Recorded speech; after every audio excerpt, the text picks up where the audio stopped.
works with change makers. Yes, if you hopefully heard that, we are recording today's session so that we can share with other folks who weren't able to be with us today. So Wonder is a strategic communications firm that works with progressive nonprofits and change makers to help them accelerate change in the world.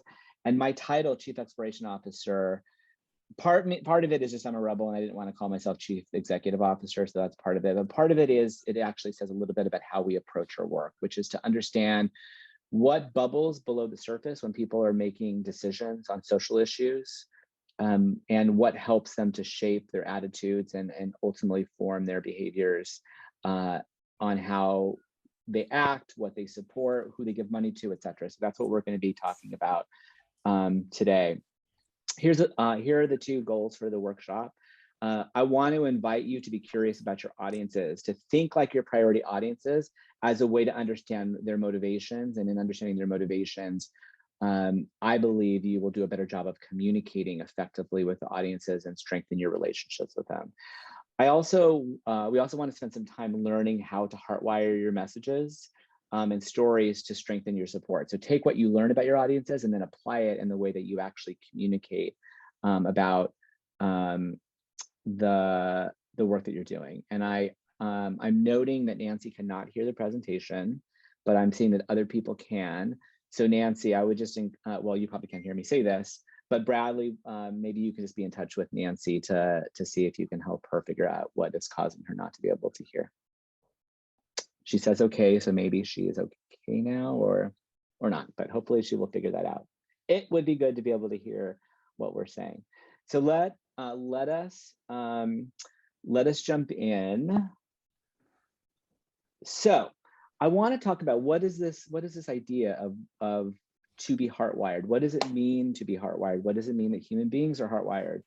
What it means is that on issues that are emotionally complex, let's say a decision to give money to strangers who are running a nonprofit organization, that is an emotionally complex decision. That is not just straightforward. You have to you're giving your hard-earned money away to support people who maybe are strangers. Maybe they're your friends, but often they're your strangers.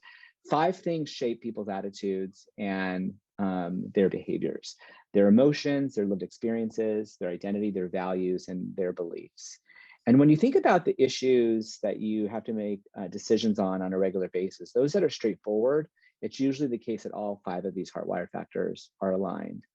But if you've ever felt conflicted about something, I often will feel conflicted when I'm voting on state propositions in California. I think most folks here on today's call are from California. I often have to vote on things that I've never heard about. Like last couple of election cycles, we've had to vote on kidney dialysis centers. And I don't know, I'm not an expert on kidney dialysis centers. So I'll read and I will feel conflicted and I will feel perhaps confused. And it's a lot of times because these 5 heartwired factors are causing internal friction. So we try to understand, at Wonder, we work to understand our audiences and understand these 5 heartwired factors, how they are presenting among our audiences, and then to use that insight and that understanding to actually change the way that we are communicating. So we're communicating in a way that matches how our audiences are hardwired. So I'm going to take it from the abstract to the concrete. So in the 1930s, General Mills Corporation launched a brand called Betty Crocker, and it allowed homemakers to make cakes in 4 minutes, instant cake mix. It was just powder. There was nothing else in the box, just powder. You just had to put water in it. You stirred it, you put it in the oven. It took you 4 minutes to make. And it was popular. But in the 1950s, their sales started to go flat. And they were like, what? Our brand was so popular, what's going on? So they hired a psychologist to do some research to understand what is it that's causing people not to want to buy our cake product as often as they used to be. So the idea that they were promoting their instant cake mix and said, all you need to do is put water in it, that is an example of a message that's based on fuel. there's this advantage in your life. It's going to make it easier for you to do this. It's only going to take you 4 minutes. Can anybody guess the reason why just adding water and it was just powder was causing people to not be excited about using Betty Crocker cake mix? And Chanel, I don't think you have your hand raised. I think you maybe just had your hand raised from before, but if you want to venture a guess or if you are raising your hand, you can feel free to do that. I would say because it Gail, doesn't sound very healthy. it doesn't sound very healthy. I'm seeing boring, quality of the end product. Karen, I'm gonna lift up what you said. It took away from the experience of making the cake. That is right. What the psychologists learned is that for the homemakers, and in the 1950s, probably not shocking that most homemakers, if not almost all homemakers, were women, that they associated baking and cooking with love for their family and with care. And if it's just taking you 4 minutes and if you're just putting water in it, are you actually showing the love and the care that you have for your family? That is a source of friction that they were not taking into consideration. And so what did they do to help address the friction? They said, we're going to keep the powder mostly the same, but we're going to allow people to crack 2 eggs into the cake mix and put mix in there. And you can see the way that this ad looks. Betty Crocker cake mixes bring you that special homemade goodness because you add the eggs yourself. So they connected to the way that people were already considering and thinking about this. I also want to lift up what Kate Miller has said, which is no opportunity for personalization. That was also part of it. So the other thing that they did was they said, this is just the first step of making an amazing cake. The other part is decorating it, doing different flavors, multi-tier, adding crazy frosting all over the place. So they listened to their audience. They understood how their audiences were hardwired, and they developed new messaging, and not even just new messaging, they actually changed their formula in order to reflect what their audiences needed in order to be able to continue to buy their product. Now, I asked you to share what you love about a nonprofit. I'm actually wearing a t-shirt, says Fly on it. It's a client that I'm currently working with, Fresh Lifelines for Youth.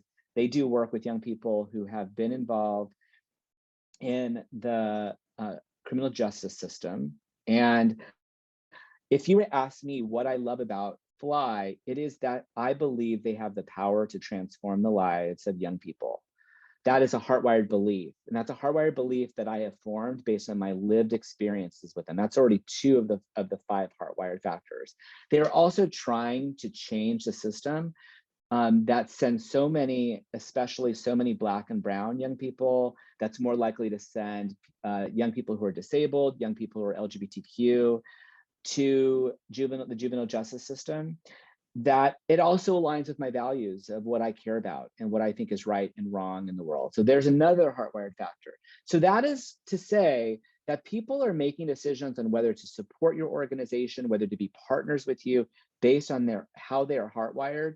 And throughout today's workshop, I want to invite you to be curious about your audiences and to think about the ways in which they are hardwired and how you can use that as a source of fuel and what you need to address when there are sources of friction that might prevent them from supporting you. So to take this from instant cake mix to the nonprofit, and I want to let folks know this is participatory, so I'm going to ask people to read some stuff on the screen from time to time. So that is why we practice raising our hands. So Wonder worked with an organization called Community Housing Partnership based in San Francisco that has done people who have experienced homelessness in San Francisco with supportive housing, which means a home with access to substance use services, with access to mental health services, with access to job training and employment services. And they also do advocacy to change the laws to better support people who have experienced homelessness. They came to us because they felt like they were really plateauing in the number of donors who were supporting them.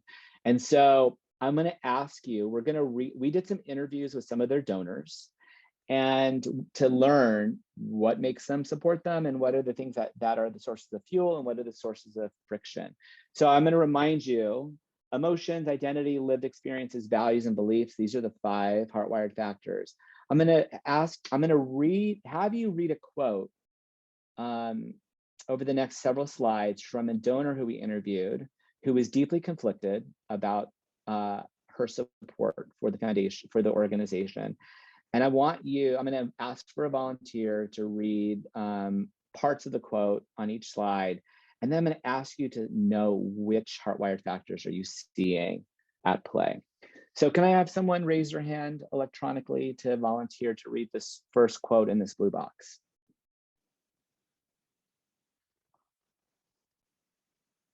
Awesome. John, I'm going to go with you. Can you read this first quote, please? I feel I'm in a privileged position, and I got myself there through a lot of hard work, but also luck. Whether that be the color of my skin or where I was born or the education I was given. I would hate to be in that situation, experiencing homelessness myself. I can't think of much worse than being out in the rain right now and not having a roof over my head. Thank you, John. And when we were doing this interview several years ago, it was raining really hard that day. So I'm going to ask you, there are going to be 2 more quotes. I'm going to ask for another volunteer. Enter in the chat, what are the sources of fuel and what are the sources of friction that you are seeing? And you can feel free to start doing that already. Can I get another volunteer to read this quote? This is the same person. It's just broken up into a couple of different slides.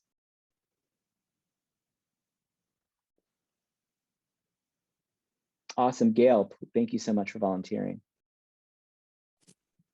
But I also recognize that I am afraid of homeless people. When you see someone in the street who is dirty, well, not so much being dirty, but maybe mentally ill or on drugs or whatever, I am not particularly comfortable with that. It annoys me that I am not comfortable with it. So there is also maybe a kind of a guilt thing in there around if I give money to CHP. Wonderful. And then the very last one, can I get a final volunteer to read this last quote? Awesome. Norley, thank you so much for volunteering. Please jump in. Although I am frustrated that it is not solving the whole problem and I want to be a bigger part of the solution, at least I'm doing that, and that makes me feel better when I walk around somebody who happens to be sleeping on the street. I am not sitting down with them and inviting them into my home and letting them use my shower or something. I don't know. Okay, so I'm seeing you say that there's a lot that you're seeing both fuel and friction. That is true. What are the Heartwired factors that you're seeing at play? And as a reminder, the Heartwired factors are emotions, lived experiences, identity, values, and beliefs. How are those showing up for this donor? And how is it causing either fuel, support for the organization, or friction?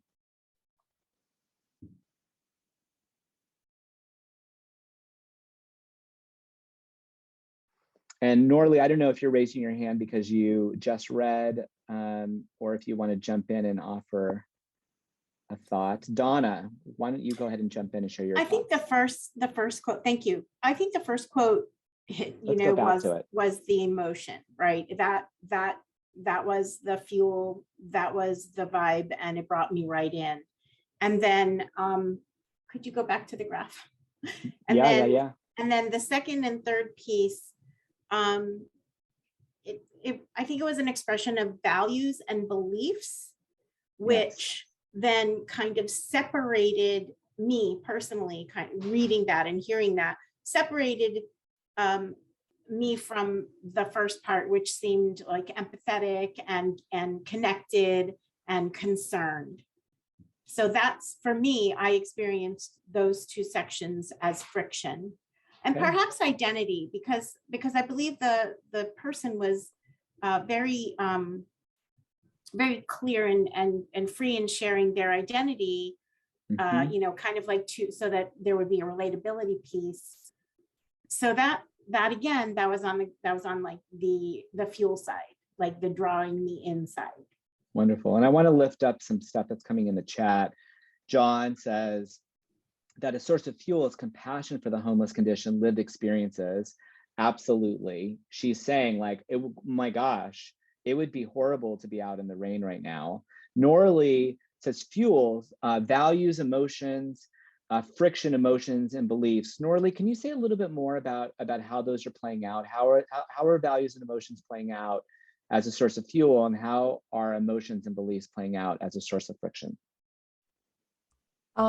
As far as the fuel, right, they recognize that their luck or whatever position, that it should be probably something that we should all be entitled to, but for whatever reason, some are given and some are not. And so that evokes an emotion of, let me offer to someone something that I have and that they do not.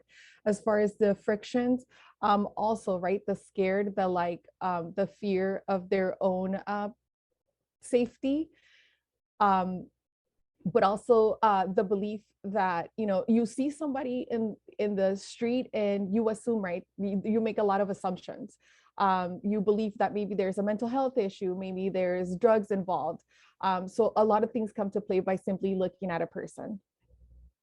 That's right. Yeah. So definitely one of the things that we saw that was a lot of othering of people who have experienced homelessness or are experiencing homelessness. They're not like me. They scare me. That makes me nervous. John lifts that up. Friction, fear, unwilling to be uncomfortable sharing with my shower. Like this person felt guilty because she's like, I give money, but I'm not going to invite this person into my home because when I'm honest with myself, I feel uncomfortable. She also expressed a frustration that didn't think that progress was being made, that, you know, her lived experience as I walk out on the street and I see people who are homeless, and that is telling me that we are not making progress. So I'm giving money, but is my money actually making a difference? So you can see all the different ways in which people are forming complex thought patterns about whether, on just this one question of whether to give money to an organization, complex thought patterns on whether to support an organization that are shaped and fueled by these 5 heartwired factors. And again, when a decision is pretty straightforward, these are all in alignment. But when we are, when there's friction caused by any one of these things or many of these things, it can cause inaction and cause people not to do the things that we want them to do. So I want to thank all the folks who have volunteered. We're going to do an exercise where you're going to do this for your own organization. So we're going to share with you, and Bradley's going to share with you a Google spreadsheet, a Google Doc rather, that we're going to ask you to make a copy of. So don't write in this doc. We're going to ask you to make a copy of it so that you can make it your own and you can have this as something that you work on. So I'm going to ask everyone to open it up, make sure that you should be able to have access to it. As long as you have the link, you don't need to have any other special privileges. And then there are instructions both in the document and instructions. Oh, Bradley's so organized. Bradley's also shared it as a Word doc because that is the kind of person that Bradley is. He is super organized. So you could use it as a Word doc or you could do it as a Google Doc. And if you do choose the Google Doc option, just we want you to, follow the instructions to actually save it as a doc on your own computer. So I'm going to give you a few seconds. And there are 3 parts to this exercise in these small group breakouts. We're going to ask you to choose a priority audience to map. It could be donors, it could be community partners, it could be the communities that you serve, it could be policymakers. Think of a priority audience that you want to complete and develop a Heartwired mindset map for. Part 2 is then to complete your Heartwired mindset map, and all these instructions are in the document. And then we're going to invite, then we're going to get a, we're going to give you, we're going to ask you to do that relatively quickly. And then we're going to send you into breakout rooms with a total of 3 people per breakout room. And we're going to ask you to compare and contrast what you came up with in your Heartwired mindset map. Please let Bradley know, or me, if you have any questions. Otherwise, absent any cries of outrage, I am going to assume that people are able to get the document either through Google Doc or the Microsoft Word doc. And then Chanel, that it is in the chat box either as a Google Doc or to download as a Word document. So let us know if you have any problems getting that.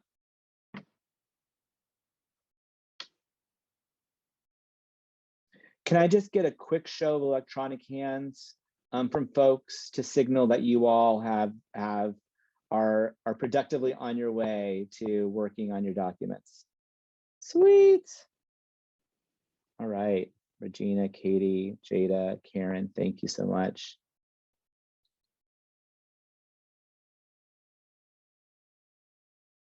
All right, so with that, I'm going to invite you to, and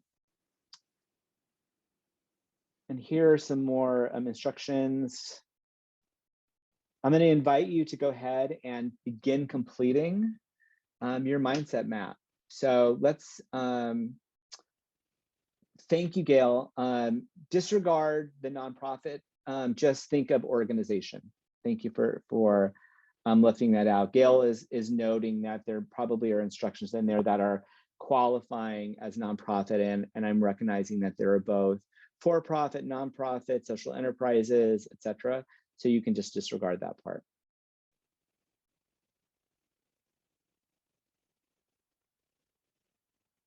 Thank you, Donna.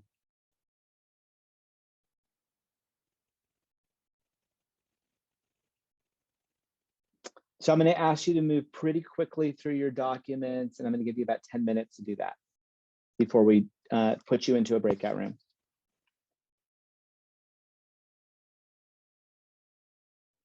All right, good folks. We are going to start to send you into random breakout rooms. For time purposes, I would encourage you to focus, and your worksheet says this, I would encourage you to focus on the sources of fuel and friction for your audience. So maybe you would start off by just sharing a little bit about your organization, the audience that you chose, and then the sources of fuel and friction that you were able to uncover and think about when you stop to take a step back and think about your audiences.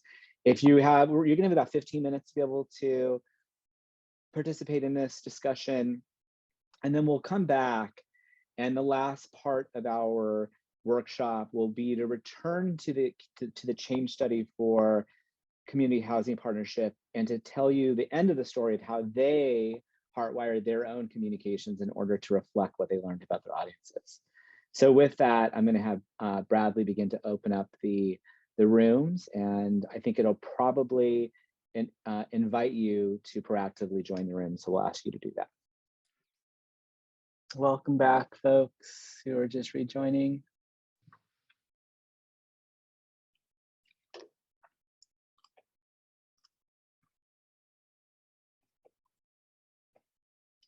Welcome back.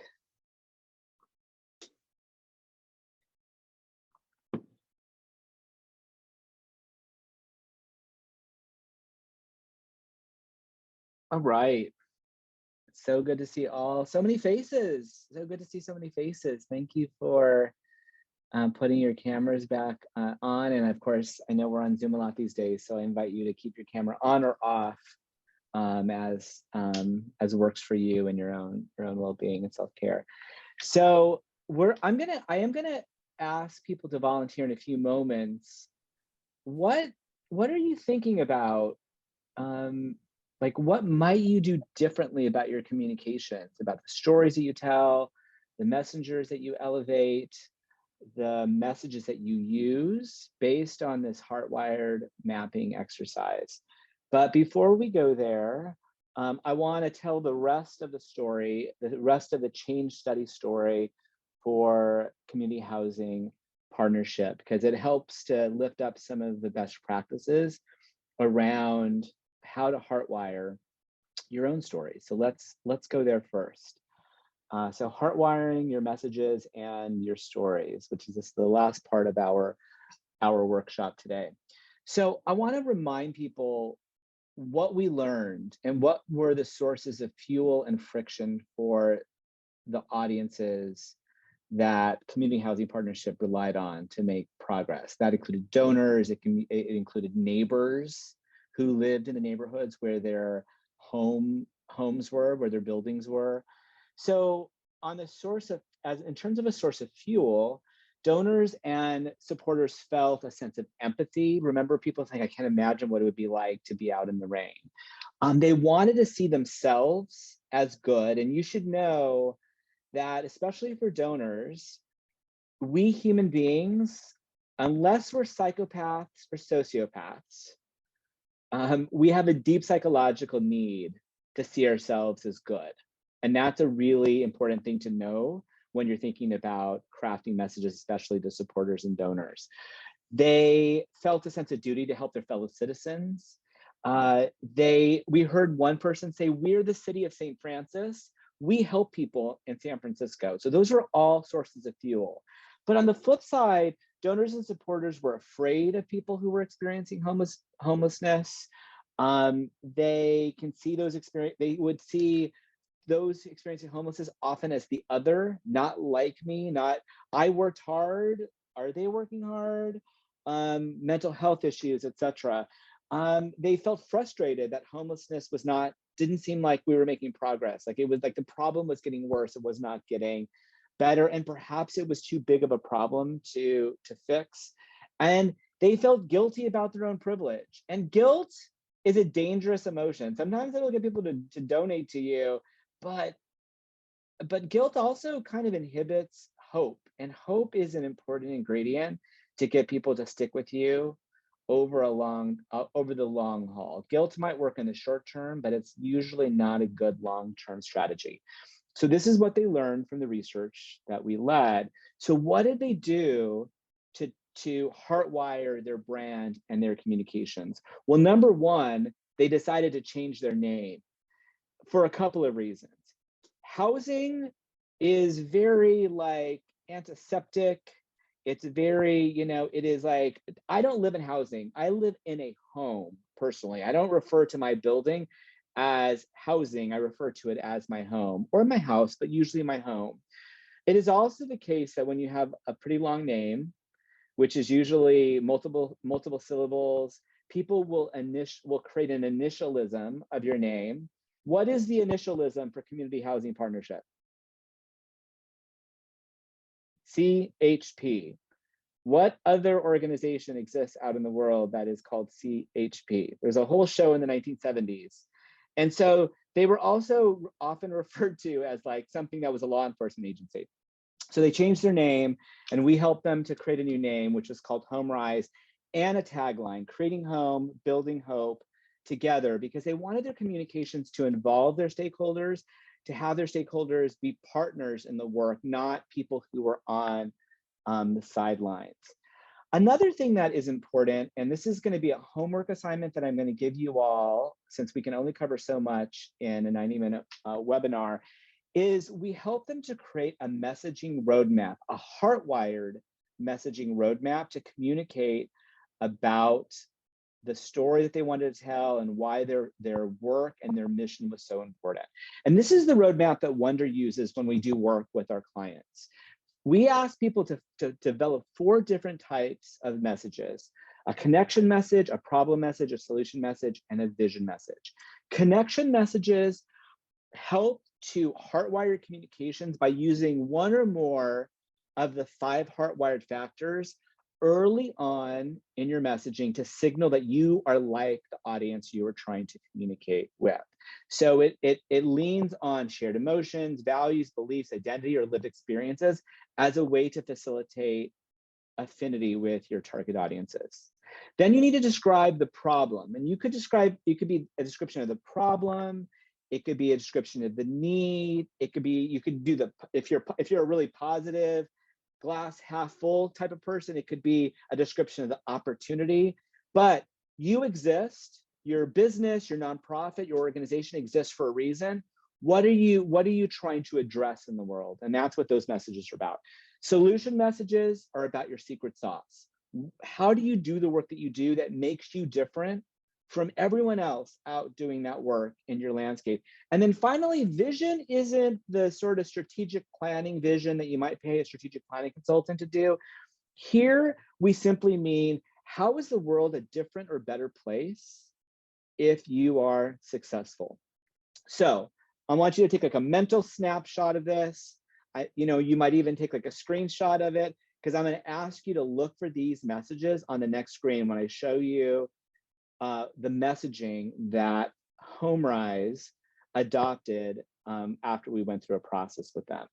So in the chat or speak up verbally, I would love people to say, what connection messages are you seeing here that are leaning on emotions, values, identity, beliefs, lived experiences? How is the problem being described? What is the solution message? And or what is the vision of the future that they are painting? And I'll just invite you all to share that via the chat. I'm going to get my chat function.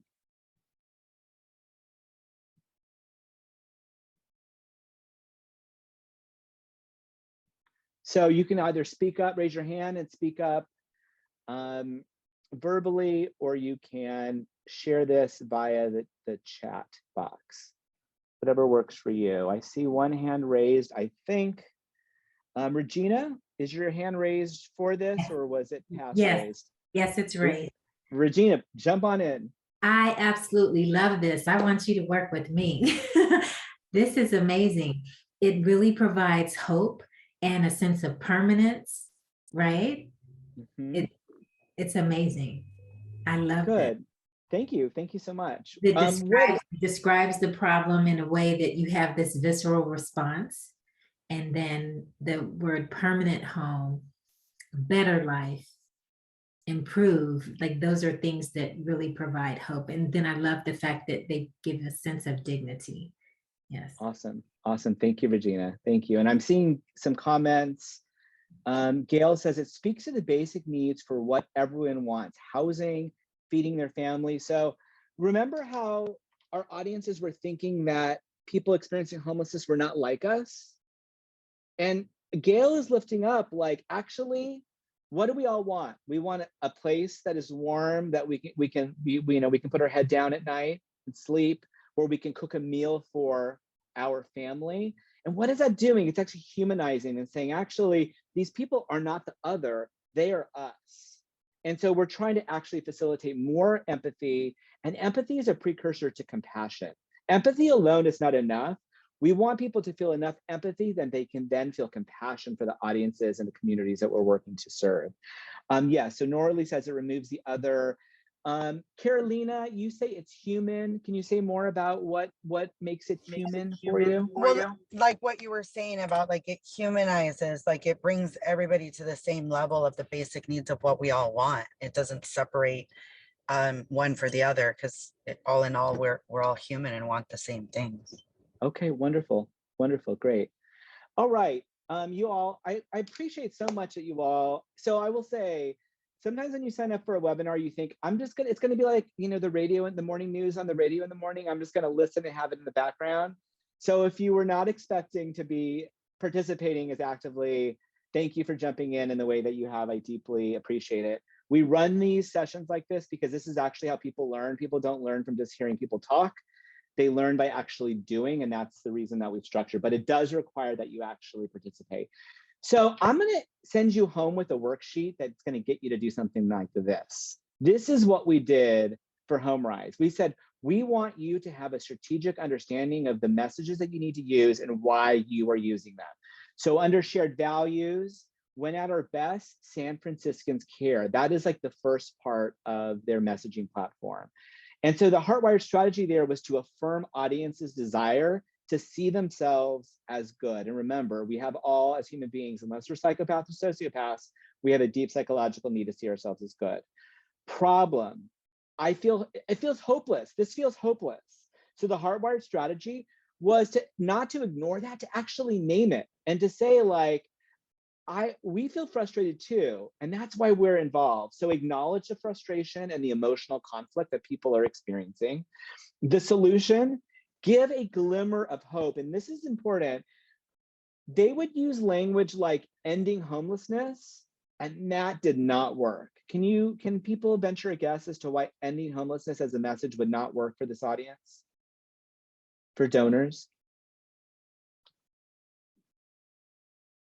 It's simply seen, Donna, jump in. Because that's a bigger thing than a single donation than that an individual participant can manage on their own.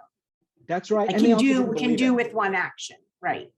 They're like, we can put 5,000 people in supportive housing, but they just didn't simply believe it. And they didn't believe it because their hardwired lived experiences showed them people living on the street on a regular basis. And so the proof opposite of that was something that they experienced on a regular basis. And then finally, the vision, illuminate the path and the destination audiences are looking for, which is off the streets and an opportunity for a better future. And Gail, I see you have your hand raised, so I'm going to invite you to jump in. Yeah, also, I think people see homelessness as a negative, whereas helping people find homes or answer those things that make them like us, feeding their families, to having a warm place to live, a job, those kinds of things they see as a positive, but they just see homelessness as a negative. Yes, I love that. And we do a whole other session on what we call asset-based framing, which is to focus on the positive rather than the deficits. And as change makers, as human beings, actually, we tend to focus on the negatives and the deficits. So I love what Gail is sharing, because she is saying, like, why don't we focus on the positives to give people a home, a place where they can go to a night that's safe, where they can find a job, where they can cook a meal together, where they can heal. I love that. Thank you for sharing that.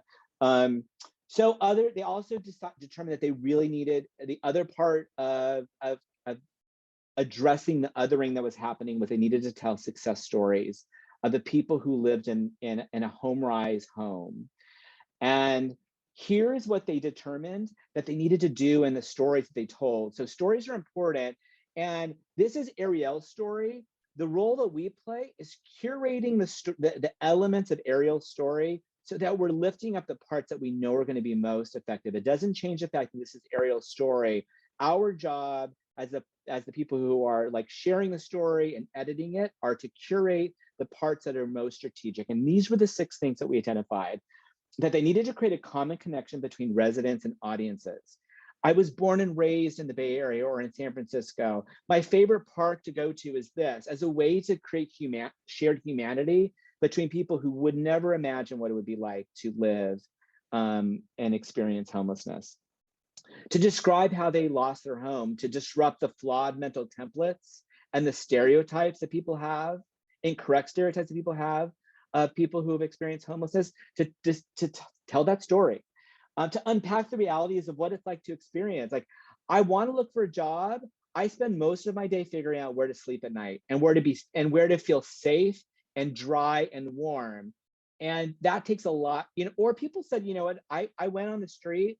I developed a drug addiction on the street because I started taking meth so I could stay awake so people wouldn't steal my stuff.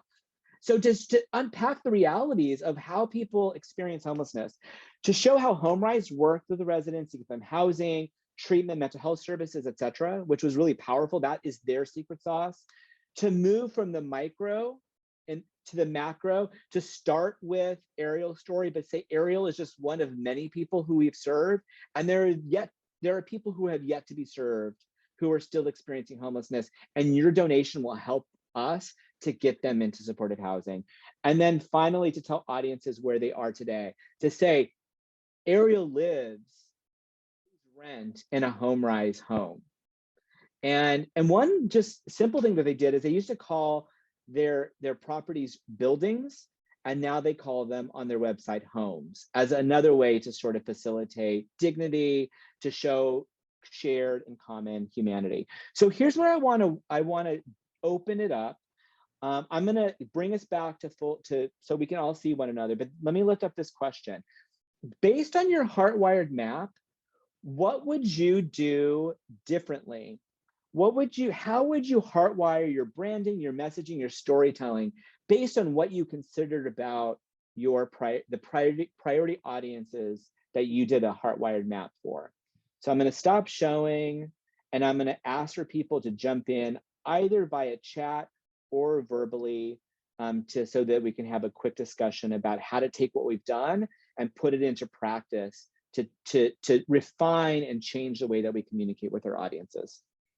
I'll look for people to raise their hands electronically when they want to jump in.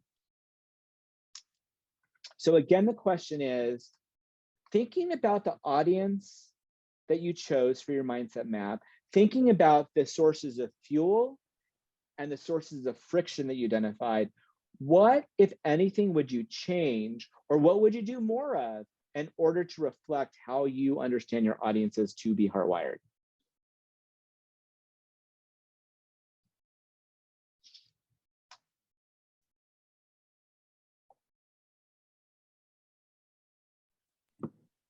I personally, may I speak?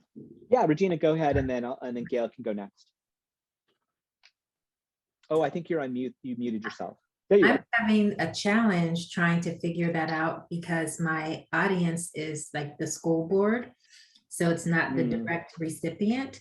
And so my tagline was creating a non-judgmental sexual wellness program focused on stress reduction and emotional intelligence. But the school board's friction is the fact that they are time poor and they have other priorities that they see as being, paramount, right?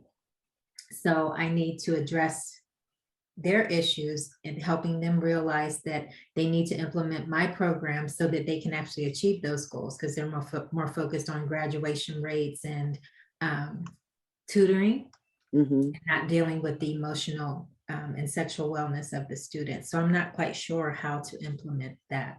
Yeah, it's interesting. One thing that comes to mind, Regina, is it reminds me of another change study, another project that we worked on with an organization called Funders Collaborative on Youth Organizing. And they're a grant maker that supports and encourages youth organizing as a need of social change. And they felt that they had hit a plateau of the funders who would support their work. Because you have to essentially have an activist bent to support their work. But then there's all this research that's come out that shows the social and emotional learning and intelligence that comes along with youth organizing. You learn to become a leader, you learn how to deal with challenges and setbacks, etc. So then they started to reframe how they talked about their work to focus more on the youth development aspects of youth organizing. And that opened the doors to a whole new set of folks. So I will speak from my own perspective. My husband runs a wellness center in San Francisco Unified School District where they do mental health services, they do sexuality education and training. And the way that they talk about it is they help kids to feel well enough to be able to learn in the classroom. So if that is what the school board is focused on, maybe you don't have the end result be wellness, you have the end result be the ability to actually go into the classroom and to learn. There's an organization called Playworks that is trying to get recess back in schools because there's so much research that says that recess actually allows students to come to their desk, they get all the energy out of them, and they're ready to learn. And they framed their focus on when you're taking money away because you think this is the easy fix to solve a budget crisis, you're actually taking 20 minutes of classroom instruction away because kids are ramped up. They haven't been able to get their youthful energy out. And so I would look for ways in which you match their priorities with the ways in which student wellness, sexuality training, and education helps them to achieve the goals that they want to achieve. It seems like you were already there, just to be perfectly honest. I'm just maybe offering you sort of the one more inch to move in that direction. I'm so grateful. Thank Gail, you. please jump in. What would you do differently? What would you change? What would you refine? I think it would be a refinement of the benefit versus the benefit to my customer versus the other piece of it, and focus more on partnership. I have a health and wellness coaching business. And so a lot of times the people that I'm trying to reach feel like they think they're already healthy. They believe that, their doctor has given them all the information they need. Their blood pressure is low. They're still super stressed. And if they have high blood pressure, I didn't mean low, but if they have high blood pressure, they take medication and they're okay. And my goal is to try and get them to see how important nutrition is to all of that, because that makes up about 80% of our health, not the walking, not the exercise, because you can't walk Dunkin' Donuts, but just trying to get them to see that what I offer is a little bit different than other people offer. And I think that means, even though one of my coaches said that you don't do anything for free, on the other side, I think culturally, when I've joined a lot of the Black and Brown organizations and conversations, they talk about offering things for free, giving to the people that you're trying to attract. And that in and of itself will endear people to you, and that you show them something unique. So I just need to find ways to offer those free things, but still have enough content to be able to charge for the services that I have, because I'm not a nonprofit, I'm a for-profit. Of course. Well, thank you for the important work that you're doing. I would also offer, it sounds like you've developed some really good ideas on what to refine. I would just say that naming the source of conflict or the source of friction and normalizing what people are experiencing is a way to actually get people to say that, to understand that you get them. Like to have maybe stories of people that you've worked with who said, you know what, I thought it was healthy actually, and then I worked with Gail and I realized here's what I was eating during the day, here's how it was making me feel, and then 3 months later, I get to still treat myself every once in a while to a Dunkin' Donuts. It's just not my daily offering for breakfast. And now I feel better. I'm less stressed. So just to name what people are experiencing, we call them journey stories. So sometimes we just want to just say, like, proactively, this is the best thing in the world. Name the discomfort, name the challenge that people are experiencing as a way to show that you get them. You're signaling that you get them. And then use that as a journey story to show the outcome that you could achieve if people were to partner with you. So I know we're in the home stretch, folks. I have a very strong rule of ending on time. I'm going to bring us back into screen sharing mode for just a second, because I want to give a few minutes to Bradley at the end. That messaging roadmap that I showed you for Community Housing Partnership, now HomeRise, that's going to be your homework if you're willing to do it. So Bradley is going to has already shared, both as a Google Doc or a Word version, your own worksheet to develop your own messaging, a connection message, a problem message, a solution message, and a vision message, so that you can craft this for the work that you're doing for your organization and or for your nonprofit organization. So I want to encourage you to, if you're willing to continue to do some work, to encourage you to do that. So with that, I just want to invite you to share a word or a phrase, or you could share it in chat, or you can verbally share it. What is going to stick with you from today's session? A word or a phrase, what is going to stick with you from today's session? And as you're noodling on that and sharing that via chat, I'm going to turn the floor over to Bradley, who wanted a few minutes to be able to share a few thoughts. Bradley, over to you. Yeah, thank you so much, Robert. And yeah, I guess just overall, thank you, Robert, for this session, and really all you that attended for being so engaged. As Robert really mentioned, this was a really collaborative, hands-on conversation that maybe is a little different from your usual webinars where you're kind of just sitting in and listening. So we really just appreciate all you and your participation. With that, I'd like to really move into our mission here at Caravanserai Project is really to assist, your mission-driven organizations, whether they're for-profits or nonprofits. And to that point, we have some really exciting news concerning some micro grants for your organizations. So I'd like to introduce our External Affairs Officer, Graciela Moran, to really talk about this exciting opportunity, the Dream Fund program. Thank you so much, Bradley. And thank you so much, Robert. That was amazing being in the breakout room and hearing everyone collaborate and talk. And it wasn't like your usual webinar. So I feel like we need a part 2 to this. If we need a part 2, definitely let us know and we can do another round of this because it was really great. I see some hands, so that's good.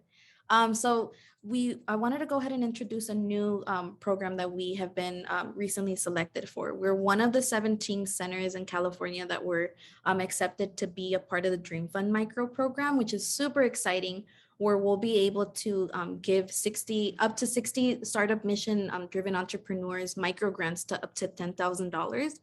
They're unrestricted fees or unrestricted a big pocket of money, right? It's all unrestricted and you can use it for kind of anything, right? We really do highly encourage you to apply because although we are going to focus in the Inland Empire, we do know that there's a couple folks here that aren't in the Inland Empire. So we do encourage you to still apply regardless. So we do have an info session this Monday, and we'll be going over all of the eligibility requirements, any questions that you have, and it will be at 9 a.m. to 10 a.m. PST. We do encourage you to come out and chat with us and see if you do qualify for this. Thank you, Bradley, for linking in everywhere. I do want to go ahead and note some 2 things, just so I'm also too the same as Robert, where I don't want to waste your time and make sure we're all on the same page. So we are requiring that you are a registered business or obtain a business license after July 1st, 2019. So if you catch my drift, if right now you aren't registered, you can still apply and we'll work on that and help you work on that. So after 2019, which is great. And then as well as you've acquired all necessary permits, and then you do need at least one of the following, one of them. So you've either made a sale, hired at least one employee, created a business banking relationship, or you've spent money on business expenses. But if you have more questions, there's some questions that are kind of like in the gray area. Please attend our info session and we'll go over all those questions. And then as well as feel free to email me. I'll go ahead and drop it in the chat and email us as well. And we'll get back to you on that. So it's super exciting. We're bringing over $500,000 back to the Inland Empire in California. So super exciting, y'all. So I'm looking forward to seeing y'all at the info session. Yeah, thank you so much, Graciela. And I think Mihai, our executive director, if mentioned, we'll share a recording of this webinar. And if you haven't followed us or would like to follow us, learn more about our work, I'll post some links in the chat, give some feedback on this webinar. And yeah, I think that's it. Thank you so much again to Robert for the session. Thank you, everyone. Thank you much. So thank you so much to everybody for all your participation. And we hope you have a great rest of the Friday and a really great weekend. Thank you so much. Take good care. Be well. Bye-bye.